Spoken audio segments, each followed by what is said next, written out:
मुकेश बेटा, चले? हाँ माँ।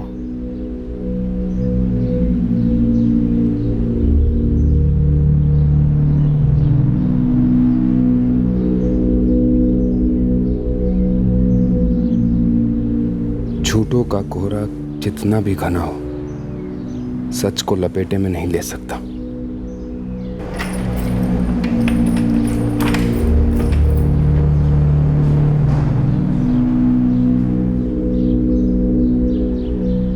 रूह कांप जाती है मेरी जब सोचता हूं कि पर्दाफाश होगा तब क्या होगा,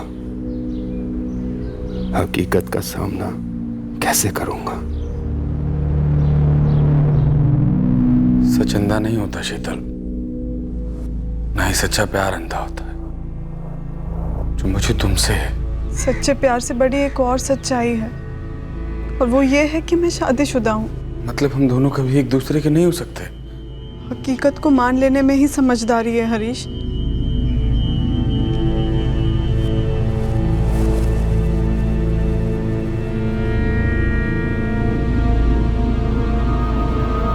मैं हकीकत को बदलना चाहता हूं, लेकिन मेरे रास्ते में एक कांटा है। वो आदमी।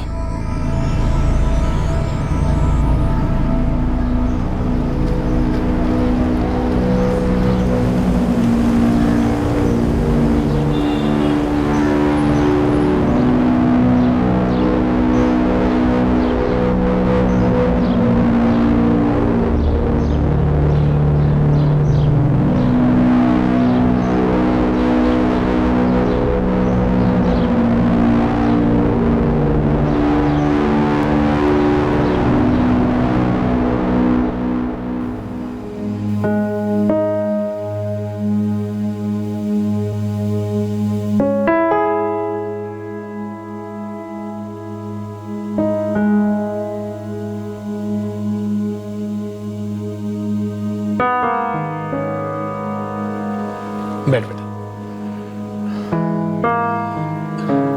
अस्मिता रिसेप्शनिस्ट की जॉब करती है एक बहुत बड़े होटल में। अच्छी खासी सैलरी है इसकी। पूजा और अंजलि मेरी 2 बेटियां। मुकेश ने दोनों की शादी करवाई, उन्हें सेटल किया।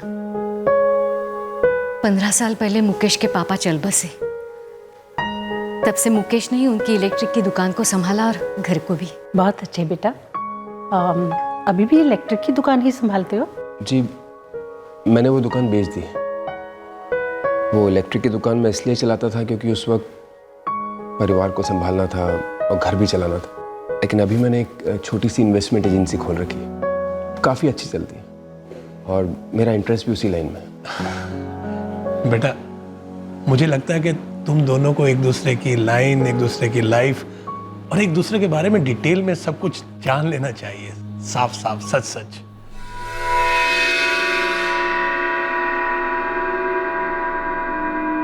सच मैला हो तो कोई उसे साफ साफ कैसे बोले? ना बोलूं तो क्या होगा, और मैला हो जाएगा। क्या करूं, बोलूं या ना बोलूं?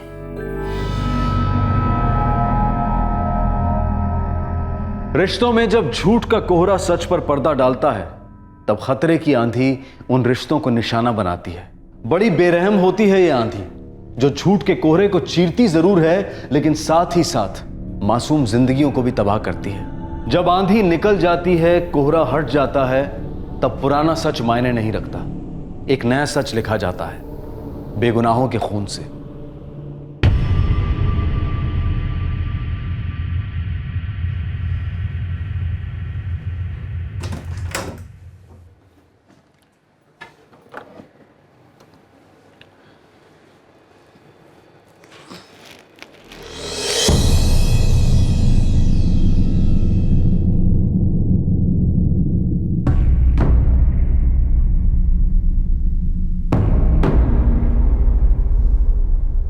शांति जी और मुकेश कभी भी इस तरह दरवाजा खुला छोड़कर कहीं नहीं गए, इसीलिए जब दरवाजा खुला दिखा तब मुझे थोड़ा अजीब लगा।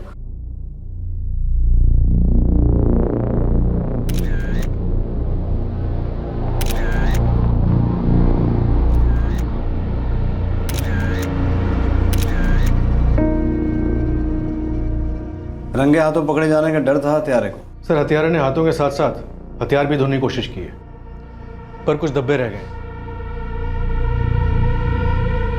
टेंशन इतनी बढ़ गई थी सर कि मुझसे रहा नहीं गया। सोचा कि अंदर जाकर खुद ही देख लूं कि माजरा क्या है, दरवाजा खुला क्यों छोड़ा है। शांति जी, शांति जी, शांति जी, मुकेश। और जब अंदर गई तो ये भयंकर नजारा देखा। शांति जी, मुकेश, शांति जी, कहाँ हो आप लोग?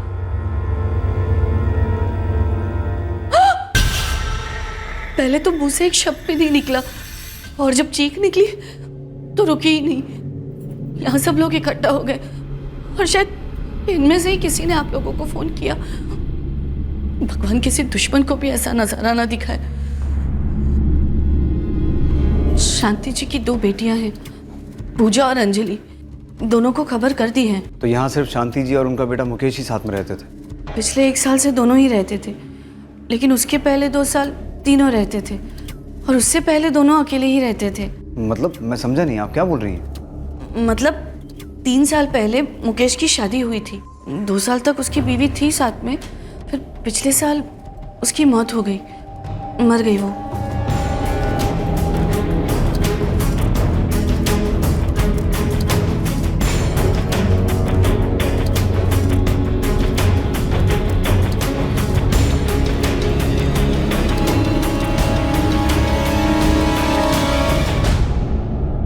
अस्मिता नाम था उसका।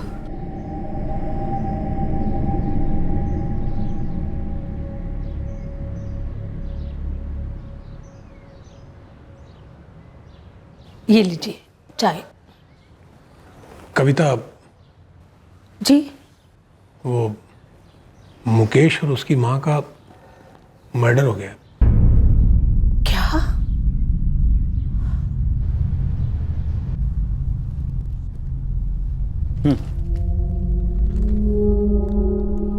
किलर शायद विक्टिम्स का कोई जान पहचान वाला था। हाँ सर, घर में जबरदस्ती घुसने कोई निशान नहीं है।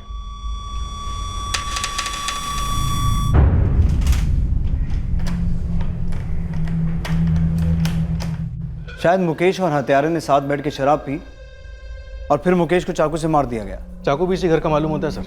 मुकेश की मां शांति सक्सेना की तकिए से सांसें रोकी गई, लेकिन इन दोनों में से कुछ चिल्लाया नहीं। कहीं मारने वाला भी इस घर का ही तो नहीं है? अंजलि और पूजा, इस घर की बेटियों को बुलाओ, शायद कोई काम की बात बताएं। सर। और माँ शांति सक्सेना की सांसें घोट दी गई, शायद उस पिलो से जो लाश के पास में मिला। डॉक्टर, ये कत्ल कब हुए होंगे? यही कोई लाशें मिलने से 12 घंटे पहले या उससे भी थोड़ा कम। मतलब कल रात को 16 सितंबर। और इस किचन नाइफ पर जो खून के धब्बे मिले थे वो मुकेश सक्सेना के ही हैं और मुकेश के ब्लड में अल्कोहल के ट्रेसेस भी मिले। सर, मुकेश के दोनों बहनें अंजलि और पूजा आ गई। अकेली आई हैं? नहीं सर, अपने हस्बैंड्स के साथ आई हैं।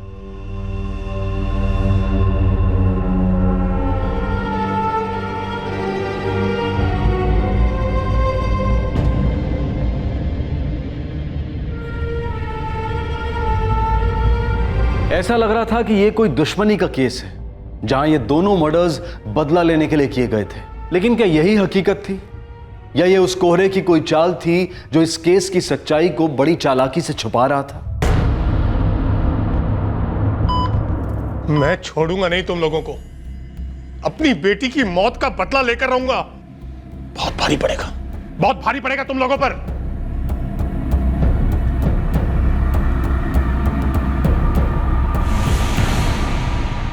दुश्मनी?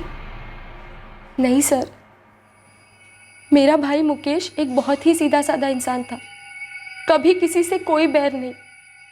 और मेरी माँ, उनकी भला किसी से क्या दुश्मनी हो सकती है? लेकिन अंजलि जी, जो कुछ भी हुआ है वो कुछ और ही कह रहा है। खूनी ने आपके भाई का गला काट दिया, आपकी माँ की सांसें घोट दी, और वो जबरदस्ती घर में नहीं घुसा, कोई जान पहचान वाला था। घर में कोई चोरी वोरी भी नहीं हुई है, तो जाहिर सी बात है कि खूनी खून करने के इरादे से ही आया था। वो गुस्सा था आपके भाई और आपकी माँ पर। लेकिन सर, किसी को क्या गुस्सा हो सकता है? मेरा भाई एक इन्वेस्टमेंट एजेंसी चलाता था और मेरी माँ, वो तो घर पर ही रहती थी, कभी किसी से कोई झगड़ा नहीं। सर, अगर आप चाहे तो हमारे पड़ोसियों से पूछ लीजिए या हमारे रिश्तेदारों से। एक करीबी रिश्तेदार बहुत चुप सी हैं। क्यों पूजा जी, आप कुछ कहना चाहती हैं? मेरे भैया के सास और ससुर। उनके बारे में क्या? हमने सुना है आपकी भाभी अस्मिता 1 साल पहले गुजर चुकी है। उसका इन मर्डर्स के साथ कुछ लेना देना है? अस्मिता के माँ और पापा भैया से गुस्सा थे। क्यों?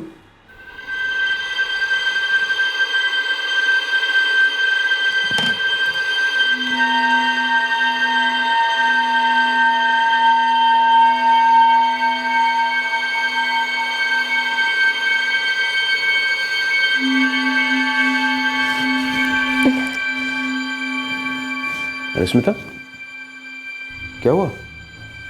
पता नहीं, चक्कर सा आ रहा है।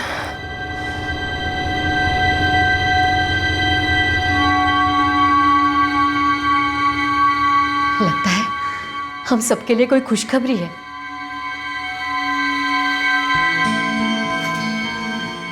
क्या हुआ है डॉक्टर? देखिए, अभी कुछ भी क्लियर नहीं बताया जा सकता है। कुछ टेस्ट करवाने होंगे, वो आप तुरंत करवा लीजिए। और अस्मिता बता रही थी कि कुछ अरसे से उसे वीकनेस भी है। हाँ, मुझसे भी कह रही थी। मैं कुछ टेस्ट लिख कर देती हूँ, आप उन्हें तुरंत करवा लीजिए।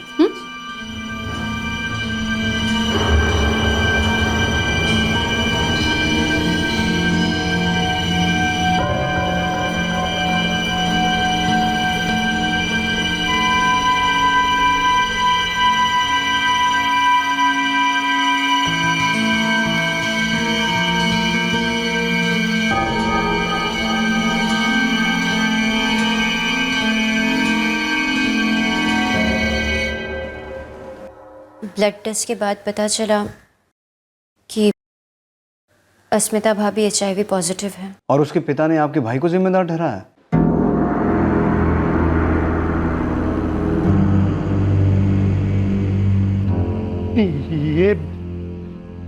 ये कैसे हो सकता है मुकेश? ये कैसे हो सकता है? मुझे भी समझ में नहीं आ रहा है भाई साहब। मुकेश, तू भी तुरंत अपना टेस्ट करवा ले। पता चला कहीं तुझे भी है। क्या? ये क्या कह रही हैं आप? आपका मतलब है कि अस्मिता से ये बीमारी मुकेश को हुई है? अरे उल्टा है, उल्टा। आप ऐसा कैसे कह सकते हैं अंकल? ये भी तो हो सकता है कि भाभी को पहले से ये बीमारी हो। हम ये बहस कर ही क्यों रहे बेकार में? मुकेश, तुम अपना टेस्ट करवा लो। हाँ भैया, करवा लो। भाई साहब, जो हुआ सो तो हुआ, लेकिन कहीं ऐसा तो नहीं कि आप सबको पहले से ही पता था कि अस्मिता को शादी के पहले से ही ये बीमारी है और आपने हमसे ये बात छिपाई? शांति जी, बहुत बड़ा इल्जाम लगा रही हैं आप हम पर। एक तो हमारी बेटी की जिंदगी बर्बाद हो गई और ऊपर से आप उस पर, हम पर कालिख पोत रही हैं। यही सवाल मैं आपसे करूं तो? क्या बकवास कर रही हैं आप? अरे बकवास तो आप कर रही हैं, एक तो चोर ऊपर से चतुर।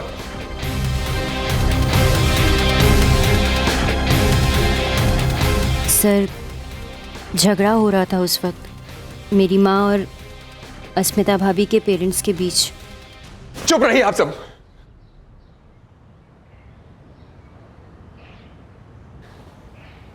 अस्मिता को यह बीमारी मुझसे हुई है।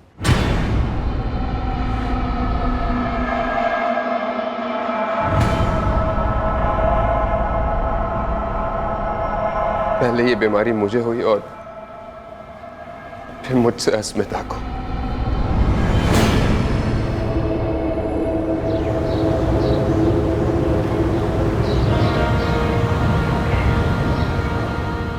सालों तक मैं कोलू के बैल की तरह काम करता रहा, अपनी जिम्मेदारियां पूरी करने के लिए।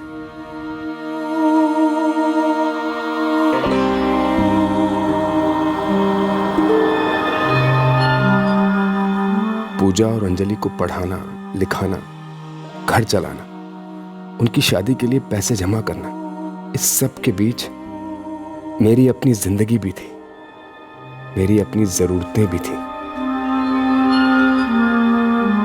ज्यादातर शराब से जवानी की प्यास बुझाता, पर एक वक्त आया जब शराब फीकी पड़ गई और जवानी कुरेदने लगी।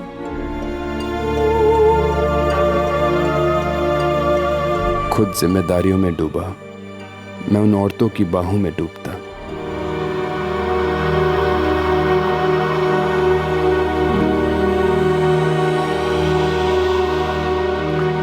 यार इस डॉक्टर कह रहा था कि मैं पूरी तरह ठीक हो जाऊंगा, बस दवाइयाँ लेनी होंगी टाइम टू टाइम।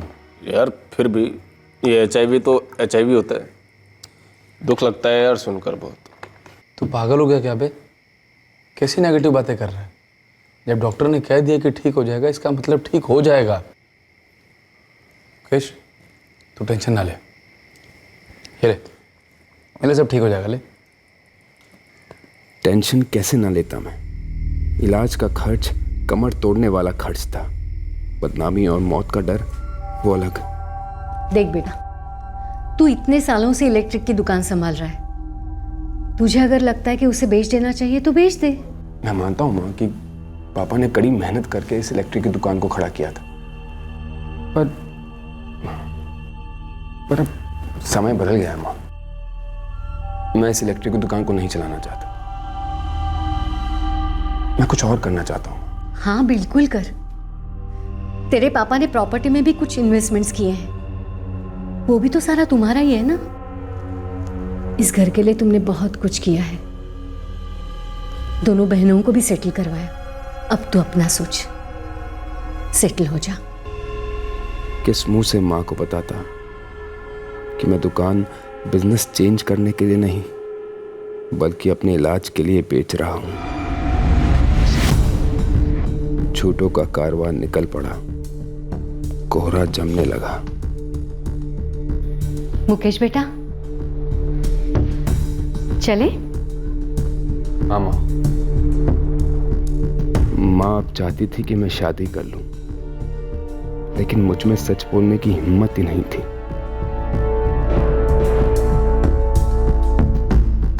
फिर मैंने सोचा, क्या मुझे खुश होने का कोई हक नहीं है?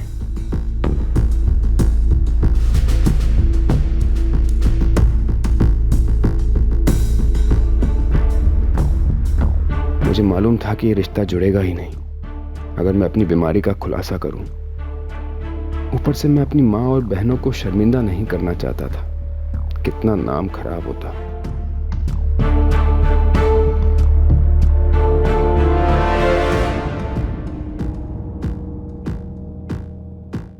कैसे इंसान हो तुमने एक बार भी नहीं सोचा कि तुम एक मासूम जिंदगी को कितने बड़े खतरे में डाल रहे हो?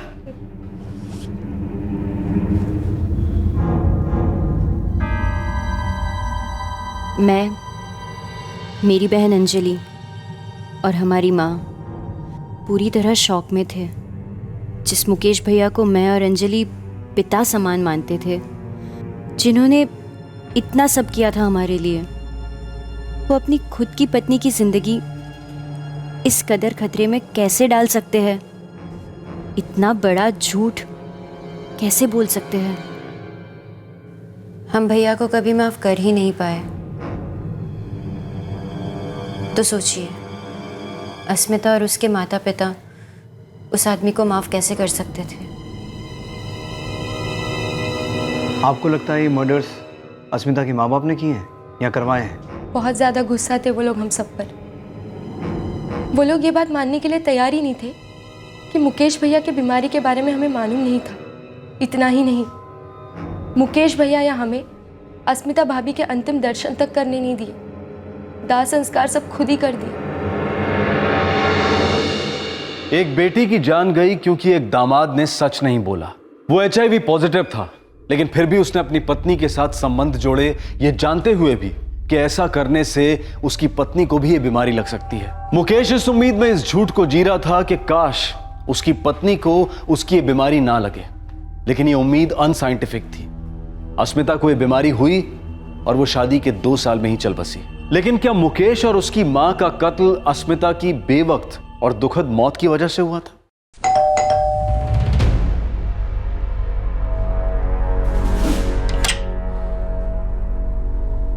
Delhi crime branch. देखिए, मुझे बात को घुमा फिरा कर करने की ना तो आदत है और ना ही कोई कारण है। मुझे रत्ती भर भी दुख नहीं हुआ उन दोनों के मरने का। और जी नहीं, ना तो मैंने उन्हें मरवाया है और ना ही मैंने उन्हें मारा है। अनिल जी, हमें सीधी बात सुनने की ना तो आदत है ना ही फितरत है।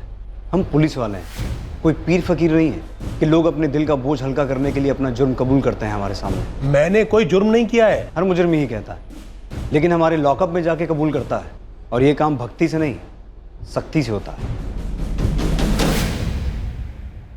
किस बाप को गुस्सा नहीं आएगा अगर उसकी बेटी के साथ यह सब होगा तो?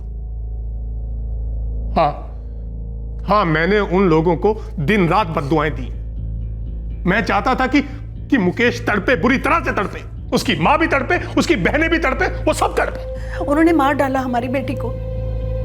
मुकेश ने उसे ऐसी बीमारी देकर उसका कत्ल कर दिया। और आपने पैसे देकर उसे मरवा दिया। किसे दी थी सुपारी? आप इसे पढ़े, प्लीज इसे पढ़िए सर। जिस दिन हमें पता लगा कि मुकेश ने खतरे को जानते हुए भी हमारी बेटी को HIV जैसी बीमारी दे दी, उसी दिन हम अपनी बेटी को अपने घर ले आए सर। और हमसे जो भी हो सका, जो भी हमने वो किया अपनी बेटी की जान बचाने के लिए। और मुकेश को सजा दिलवाने के लिए हम जो कुछ कर सकते थे हमने वो सब भी किया। विमेन कमीशन में हमने शिकायत दर्ज करवाई। इस फाइल में आपको सारी डिटेल्स मिलेंगी सर।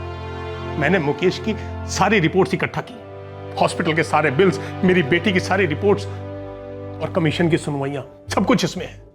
हम चाहते थे कि अस्मिता के सामने ही मुकेश को सजा मिले, लेकिन अस्मिता पहले ही चल बसी। लेकिन मैं लड़ाई लड़ता रहा सर, क्योंकि मैं उसे सजा दिलवाना चाहता था। कुछ ही दिनों में कमीशन का फैसला आने वाला है सर, और फैसला मुकेश के खिलाफ आने वाला है, क्योंकि उसने मेरी बेटी के साथ धोखा किया था, जानलेवा चीटिंग की थी उसके साथ। मैं उसे सख्त से सख्त सजा दिलवाना चाहता था।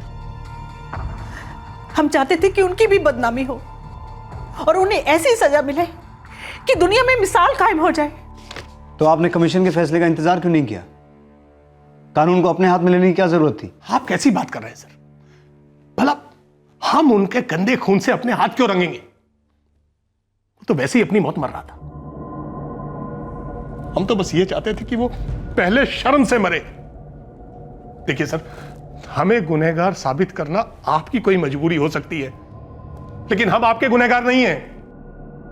हम अपनी बेटी अस्मिता के गुनहगार हैं। हम रात रात भर सो नहीं पाते सर, ये सोचकर कि हम अपनी बेटी के लिए वो नहीं कर सके जो हमें करना चाहिए था।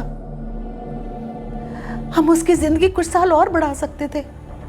मैं तो तस्वीर में भी अपनी इकलौती बेटी से आंख नहीं मिला पाता हूं सर।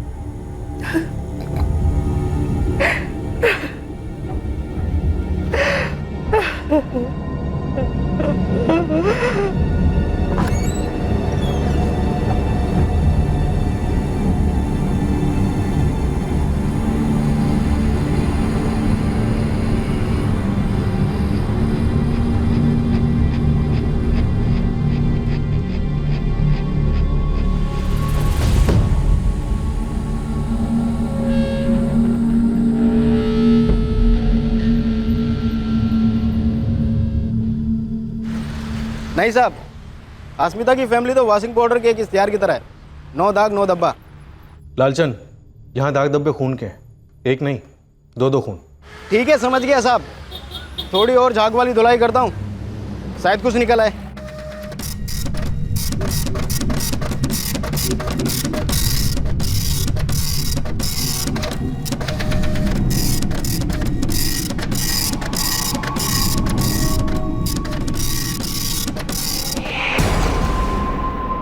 सर, अस्मिता के पेरेंट्स अनिल और कविता के खिलाफ अभी तक कुछ नहीं मिला, ना ही फोन रिकॉर्ड से और ना ही खबरियों से। बंसल नॉर्मल से मिडिल क्लास लोग हैं जिन पर एक कहर टूट पड़ा। मैंने आज उनके पेपर्स पढ़े हैं। अगले हफ्ते उनको जरूर इंसाफ मिलता।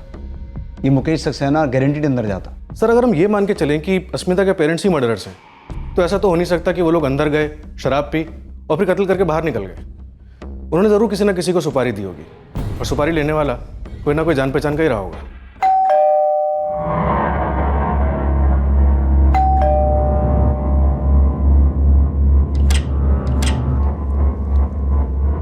अरे आओ अंदर आओ। बंसल, हो सकता है उन्होंने किसी जान पहचान वाले के भरोसेमंद कंधे पर से अपनी भड़ास की गोली चलाई, या बस ये कत्ल मुकेश और शांति सक्सेना के किसी पहचान वाले ने किया है और इसका अस्मिता के परिवार से दूर दूर तक कोई रिश्ता नहीं है। मतलब हो सकता है कि किसी को मुकेश और उसकी माँ पर उतना ही गुस्सा था जितना अस्मिता के पेरेंट्स को था। मुकेश पर हो सकता है, शांति जी तो शायद कोलैटरल डैमेज थी, वो क्राइम सीन पर थी इसलिए मारी गई। सर, मैंने मुकेश के कॉल रिकॉर्ड स्कैन किए, ये जानने के लिए कि कोई ऐसा रेगुलर नंबर है जिसने शाम उसको फ़ोन किया था। मतलब कोई दोस्त जिसके साथ मुकेश शराब पीता था और फिर उसी दोस्त ने मार दिया? हाँ सर, कोई रेगुलर कॉन्टैक्ट मिला कोई? एक हरीश जायसवाल है, उसकी बात हुई थी मुकेश से। कौन है ये हरीश जायसवाल? सर, फिलहाल हरीश का फ़ोन स्विच ऑफ जा रहा है। कोई एड्रेस? सेक्टर 6 जूना नगर। लगता है इस केस का कोहरा थोड़ा हट रहा है।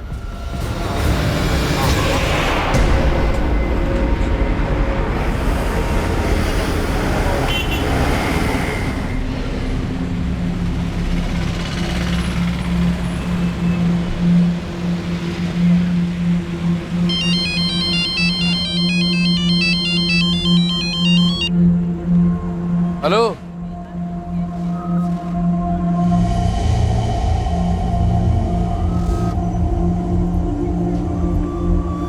क्या भाई हरीश, कहाँ है गाड़ी? यार 1-1.5 घंटा तो कम से कम पहुंचते पहुंचते लग ही जाएगा। वो घर से निकले ही लेट हैं। यार 8:30 तो बजे गए। एक काम करते हैं, किसी ढाबे वाबे पे रुकते हैं, रोटी वोटी तोड़ते हैं, और क्या। यार पेट में चूहे तो मेरे भी कूद रहे हैं। चल ढाबे पर ही चलते हैं, चल चल चल।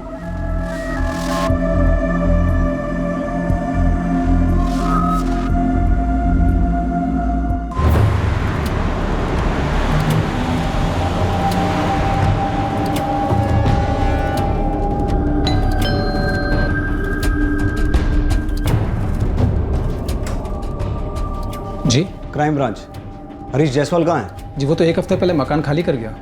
मैं तो फ्लैट साफ करवा रहा था। और मैं कपिल कुमार ओझे, इस फ्लैट का ऑनर। हरीश जायसवाल कहाँ मिलेगा इस वक्त? वो तो पता नहीं सर जी, बता के नहीं गया। उसके साथ कोई एग्रीमेंट तो किया होगा? कागज़ हैं? वो तो मेरे घर पे होंगे सर जी। पंजाब से है। इस एग्रीमेंट में भी वही नंबर है जो हमारे पास है। अब तक तो बदल दिया होगा। सर, पिछले हफ्ते तक हरीश यही नंबर यूज़ कर रहा था, लेकिन जिस रात शांति जी और मुकेश का कत्ल हुआ उस रात से उसका ये फ़ोन स्विच ऑफ है। 16 सितंबर। मर्डर की रात से फ़ोन स्विच ऑफ। बंसल, कहीं हत्यारा हरीश जायसवाल तो नहीं है? हो सकता है सर, लेकिन वो ये डबल मर्डर क्यों करेगा?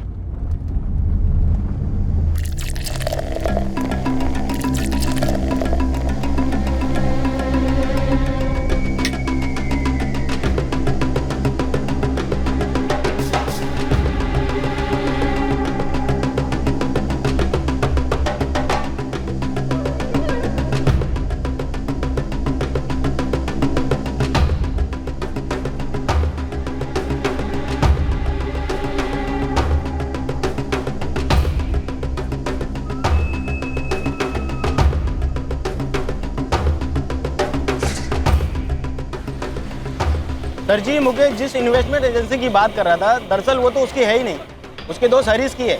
और ये मुकेश कुछ काम नहीं करता था हरीश की एजेंसी पे, सिर्फ वहाँ बैठा रहता था। इस हरीश पे कोई टिप? ये हरीश जायसवाल रिकवरी एजेंट है सर जी, प्राइवेट साहूकारों का काम करता है। और चीटर है सर जी, अपने दिल्ली के कई पुलिस स्टेशनों में केस दर्ज है इस बंदे के खिलाफ। और साहब जी, इसकी पत्नी ने भी केस ठोका था इस पर। कैसा केस? सर जी, कुछ 6 महीने पहले की बात है। रुयनगर थाने में पहुंच गई मैडम और घरेलू हिंसा का केस ठोक दिया। सोनल जायसवाल नाम है औरत का। सर, हरीश जायसवाल और मुकेश सक्सेना के बीच अनबन के कोई क्लूज नहीं मिले। इनफैक्ट दोस्ती थी। हरीश रिकवरी एजेंट था और मुकेश उसकी एजेंसी पर बैठता था। हाँ, हरीश की वाइफ सोनल जायसवाल ने उसके खिलाफ घरेलू हिंसा का केस जरूर ठोका था। ऐसा भी हो सकता है कि हरीश ही मुकेश के घर गया हो, दोनों दोस्तों ने बैठ के शराब पी और फिर उसने मुकेश और उसकी माँ को मार दिया। लेकिन सर, उसने ये डबल मर्डर्स क्यों किए होंगे? अब ये तो शायद सोनल जायसवाल ही बता सकती है। सर, सोनल इन दोनों अपनी माँ के साथ रहती है, यहीं मेहताबाग के पास एक बेकरी चलाती है। तो फिर बेकरी से कोई तरोताज़ा खबर जरूर मिलेगी। जी जी। चूंकि अब डिफेंडेंट जिंदा नहीं है, इसलिए हम ट्रायल की प्रतिक्रियाओं को बंद करने की मांग कर रहे हैं। ठीक, शायद ऊपर वाले की यही मर्जी थी।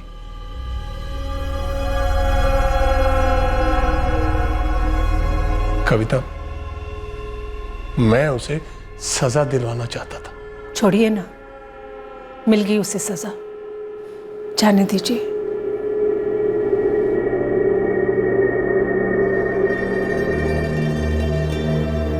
सच कहूं अंजलि, मैं कभी मुकेश भैया को माफ़ी नहीं कर पाई। अब जो होना था वो तो हो गया पूजा। मुकेश भैया तो अब नहीं रहे। दुख तो सिर्फ इस बात का है कि ये सब में माँ का क्या दोष था, उन्हें क्यों मार डाला। सर, मैंने मुकेश की दोनों बहनें अंजलि और पूजा के फ़ोन रिकॉर्ड चेक किए, पर हरीश जायसवाल से जुड़ने वाली कोई बात नहीं दिखाई दी। मुझे लगता है ये खेल बड़ी चालाकी से खेला गया है, या हो सकता है ये अस्मिता वाला एंगल हमें कंफ्यूज करने के लिए खड़ा किया गया है और कत्ल के पीछे वजह कोई और ही है। सर, मुकेश वैसे भी अपने दिन गिन रहा था। हाँ, और कोई ऐसे आदमी को और उसकी माँ को क्यों मारेगा? Please try again later.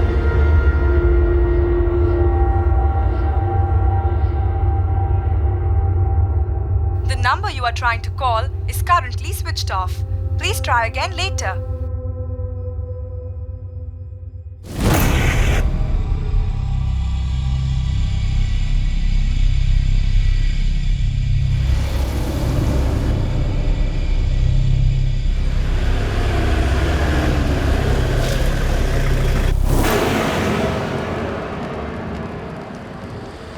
Sonal Jaiswal.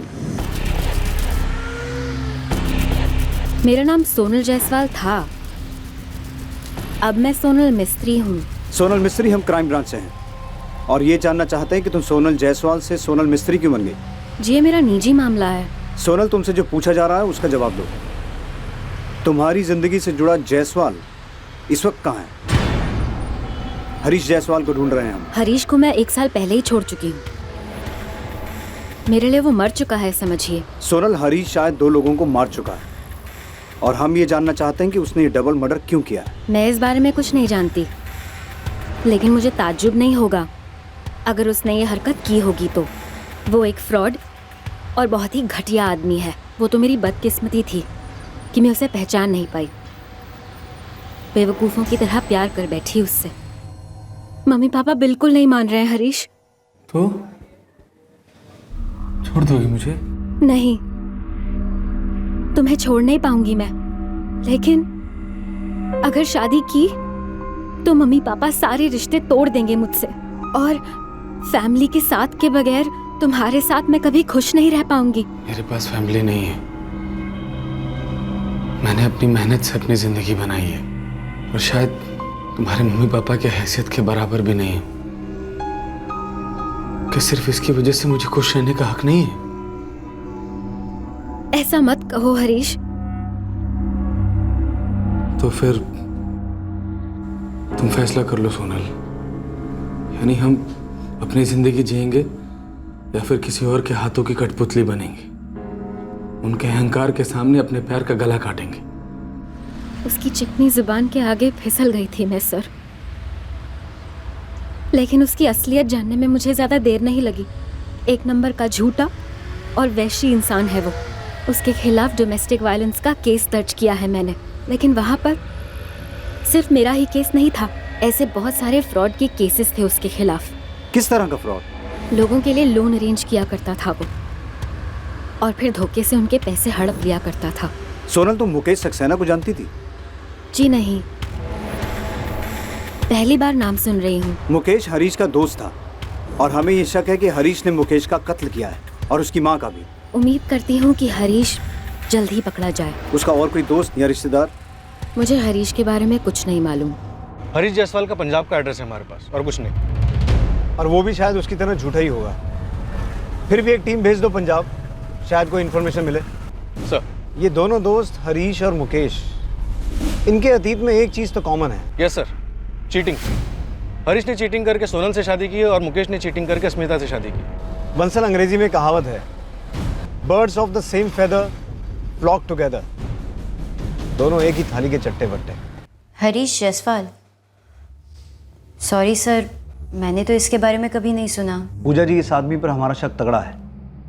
Mukesh के कॉल रिकॉर्ड्स बताते हैं कि उसकी हरीश जायसवाल से लगातार बात होती थी। कत्ल वाली रात भी उसकी हरीश से बात हुई थी और कत्ल के बाद से हरीश का फ़ोन स्विच ऑफ है।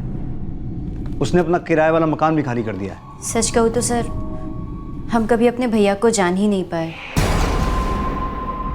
पापा के गुजर जाने के बाद हमारी देखभाल, दुकान और घर संभालने में ही भैया लगे रहे। उनके कौन दोस्त थे, घर के बाहर उनकी क्या ज़िंदगी थी, ना उन्होंने कभी हमें बताया और ना कभी हमने पूछा। वो तो जब हमें उनकी उस बीमारी के बारे में पता चला तब हमें मालूम पड़ा कि वो बुरी संगत में थे। नहीं सर, मैंने इस आदमी को शांति जी के घर आते जाते नहीं देखा। कभी भी नहीं देखा? नहीं सर, मेरा शांति जी के घर आना जाना सिर्फ तब तक था जब तक अस्मिता जिंदा थी। उसकी मौत के बाद ये दोनों माँ बेटे एकदम कटे कटे से रहने लगे थे।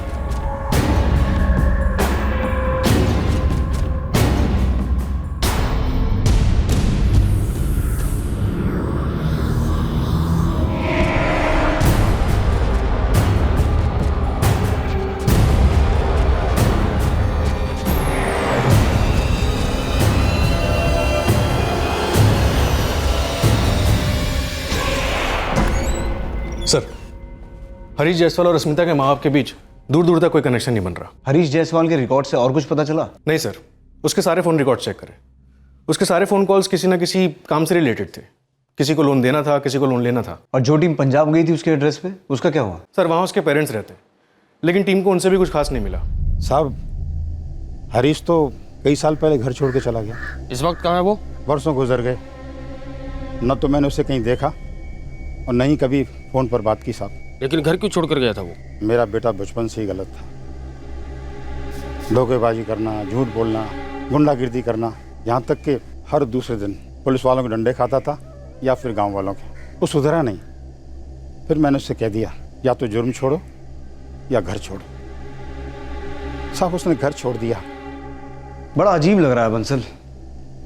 एक डबल मर्डर हुआ है और हमारे पास एक सिंगल सुराग नहीं है।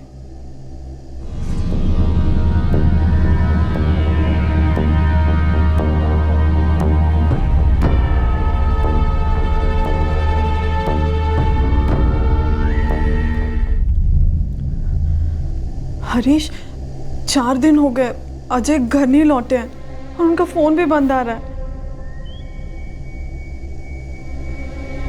अरे मेरी जान, ड्राइवर आदमी है तुम्हारा पति, कहीं फंस गया होगा, फोन खराब हो गया होगा। लेकिन पहले ऐसे कभी नहीं हुआ। हर चीज कभी ना कभी फर्स्ट टाइम होती है ना, इस बार फर्स्ट टाइम है। मैं पुलिस के पास जाऊं क्या? पागल जैसी बात न करो शीतल, थोड़ा टाइम दो बंदे को, लौटेगा या कॉल करेगा। और देखो, जल्दबाजी में पुलिस के चक्कर में पड़ने की जरूरत नहीं है, पुलिस से दूरी अच्छी है।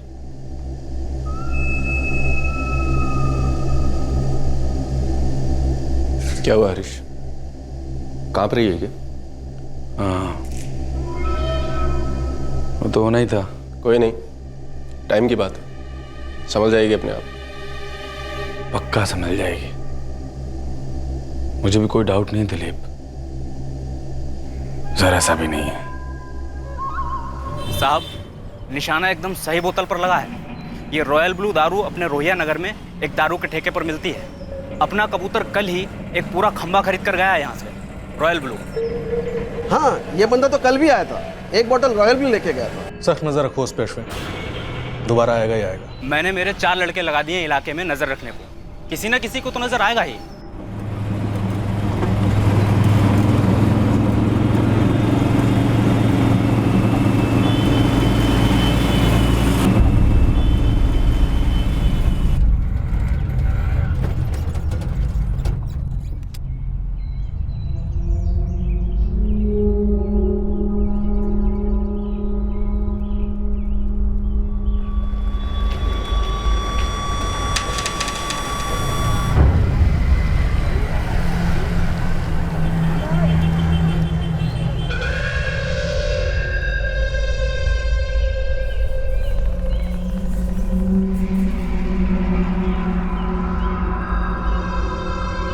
कहाँ है कबूतर? मेरी नाक के नीचे ही है। पीछा कर रहा हूँ, नजर से उड़ना नहीं चाहिए श्याम।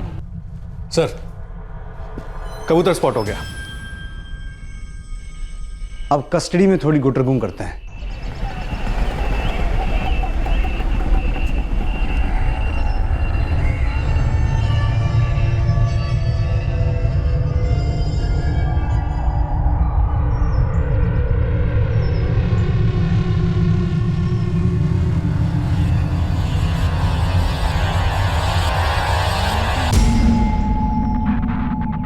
हरीश, मुझे बहुत डर लग रहा है, पता नहीं क्या होने वाला है। अरे मेरे रहते तुम्हें डरने की क्या जरूरत है? बैठो। तुम्हें पता है अभी भी उसका फोन बंद आ रहा है। शायद उसने भी वही किया जो तुमने किया है। हम दोनों के लिए रास्ते खोल दिए हो।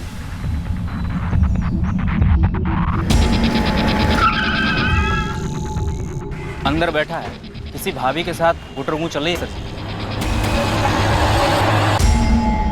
देखो शीतल, तुम्हें, उसे और मुझे खुश हो जाना चाहिए कि आज के बाद तुम अजय को दोबारा नहीं देखोगी।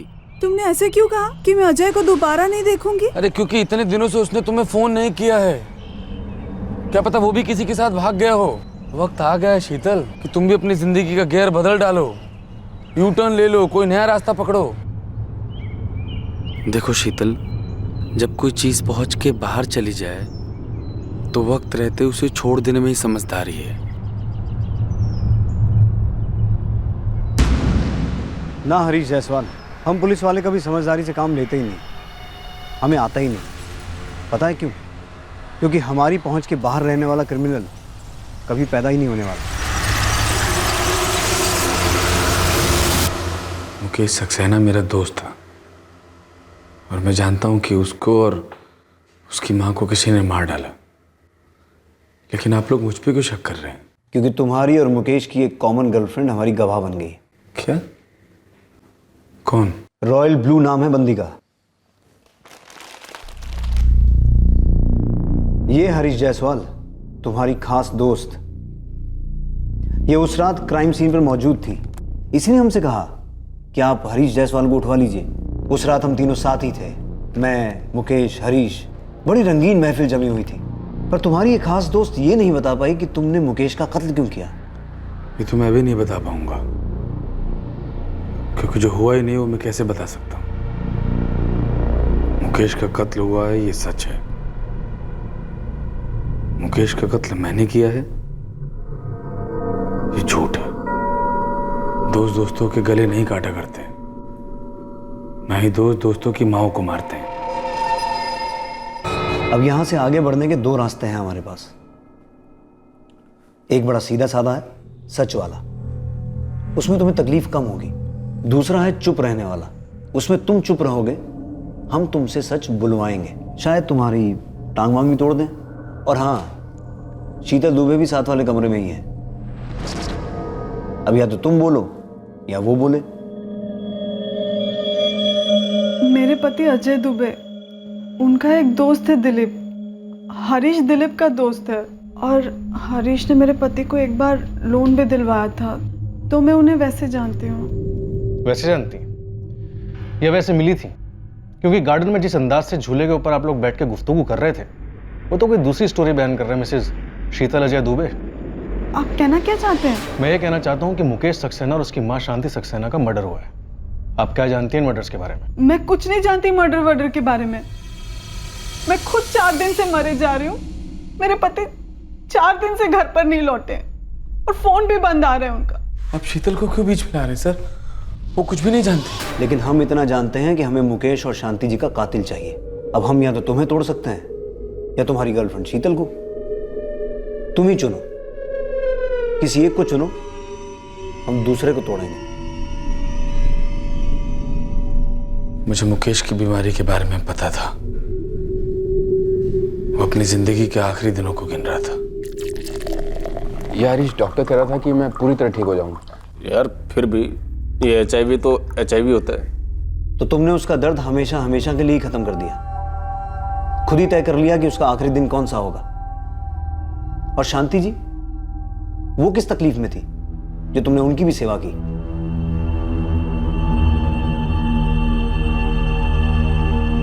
मैं जा रहा हूं यार। बीमारी मुझे निकल रही है। मुकेश, मैं समझता हूँ यार। मैं स्मिता को फंसाना नहीं चाहता था, उसे झूठ नहीं बोलना चाहता था। मैं नहीं चाहता था कि उसे भी यही बीमारी हो, लेकिन ये माँ है ना यार, जिद कर रही थी, शादी कर शादी कर शादी कर।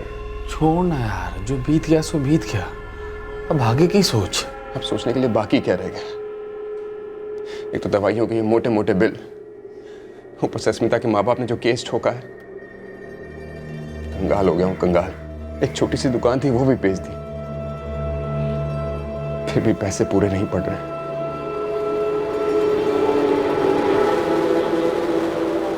भाई कुछ इंतजाम हो सकता है क्या? कोई लोन वोन नहीं दिला दे यार।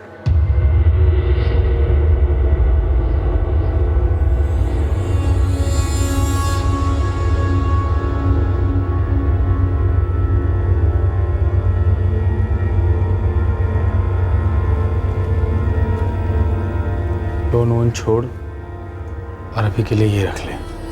कुल मिलाकर के 75,000 के आसपास है। तेरा दिल बहुत बड़ा है यार, तेरा एहसान जिंदगी भर नहीं भूलूंगा। पागल है क्या? दोस्ती में कैसा एहसान? एक अच्छे दोस्त की तरह बिना सोचे बिना हिसाब लगाए जो था सब दे दिया। फिर मेरा बुरा वक्त आया, केसेस ठुक चुके थे, मुझे पैसों की बहुत जरूरत थी, और जब मैंने मुकेश से मांगा। क्या बात कर रहा है यार? मेरे पास अगला इंजेक्शन लेने के लिए पैसे नहीं है। मैं तेरे 75,000 रुपए कहाँ से लौटाऊं यार? नहीं मांगता यार तुझसे, लेकिन पाई पाई इकट्ठा कर रहा हूँ। कुछ भी कर भाई, अगर पैसे नहीं लौटाए तो अंदर हो जाऊंगा। काश मैं कुछ कर सकता यार, लेकिन फिर भी मैं पूरा ट्राई करूंगा। तेरे सारे पैसे नहीं, लेकिन कुछ ना कुछ तुझे जरूर दे दूंगा। लेकिन नहीं थी, एक दमड़ी नहीं थी। वो देना ही नहीं चाहता था सर। उसको सिर्फ और सिर्फ अपना इलाज, अपना कोर्ट केस, इसके परे कुछ दिखाई नहीं देता था। सर मैंने उसे बहुत प्यार से समझाया, बहुत गालियां दी और धमकियां भी दी, लेकिन उस पर कोई फर्क नहीं पड़ा। ऐसी भी क्या इमरजेंसी थी तुम्हारी? शीतल, मुझे शीतल के साथ भाग करके शादी करनी थी, सेटल होना था। बहुत सी उधारियां थी मुझ पर जो चुकानी थी। फिर मैं सब कुछ फुल एंड फाइनल करने के इरादे से मुकेश के घर गया। एक ग्लास बार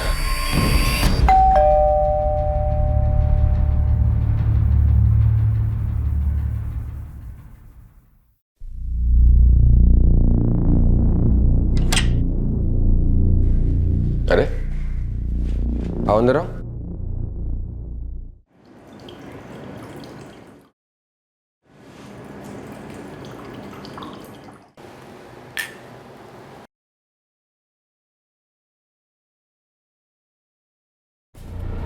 मुकेश,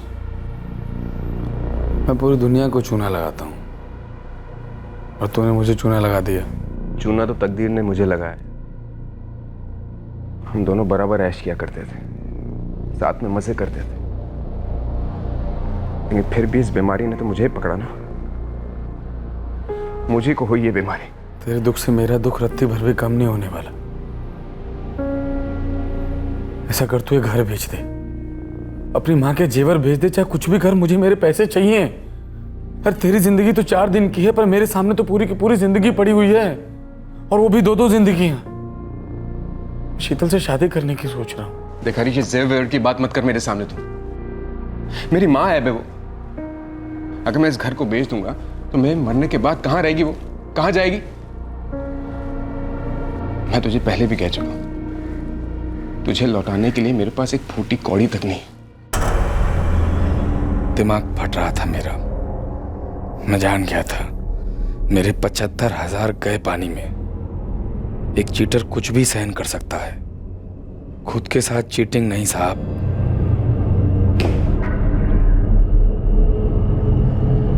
नशे ने गुस्से को और आग दे दी।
मुकेश, क्या हुआ?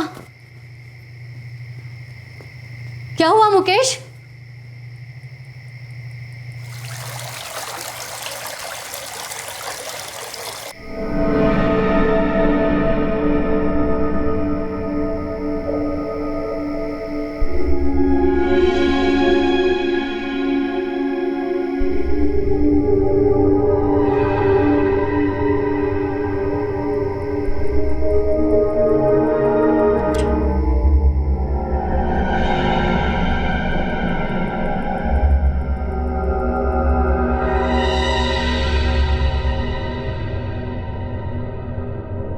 तुमने मुकेश सक्सेना को सिर्फ इसलिए मार दिया क्योंकि उसने तुम्हारे पैसे नहीं लौटाए?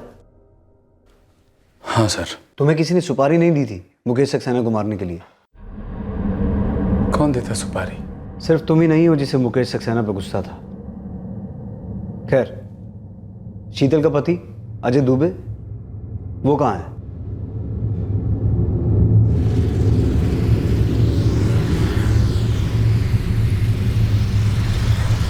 क्या भाई हरीश, कहाँ है गाड़ी? यार 1-1.5 घंटा तो कम से कम पहुंचते पहुंचते लग ही जाएगा। यार 8:30 तो बजे गए। एक काम करते हैं, किसी ढाबे वाबे पे रुकते हैं, रोटी वोटी तोड़ते हैं, और क्या। चल।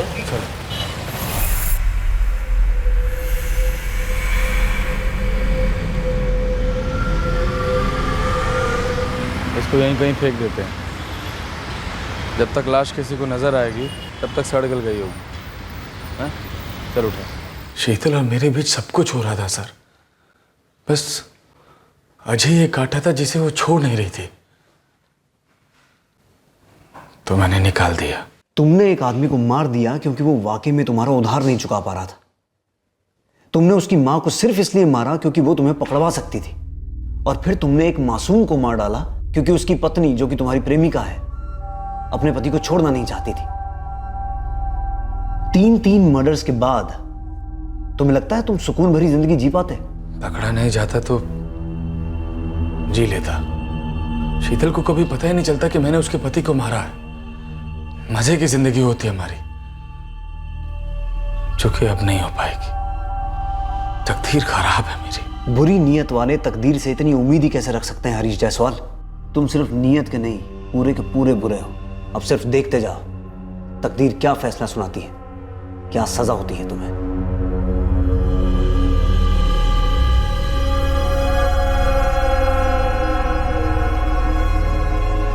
शीतल,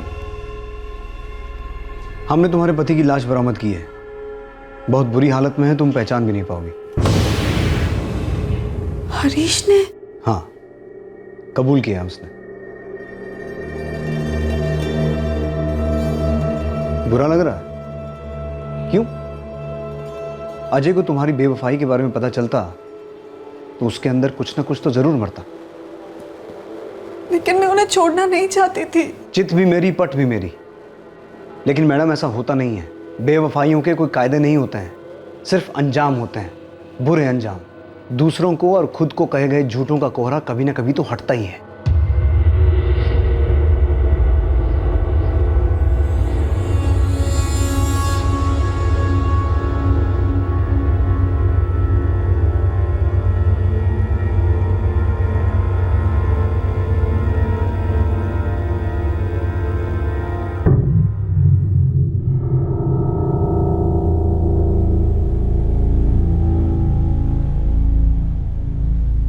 कविता, खूनी का पता लग गया।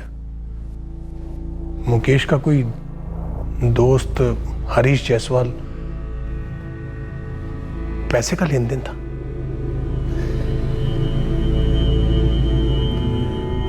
मुकेश उसके पैसे नहीं लौटा रहा था। उस हरीश जायसवाल को लगा कि उसके साथ धोखा हो रहा है, गुस्से में मार डाला। और शांति जी? उन्होंने खूनी को देख लिया था, इसलिए उन्हें भी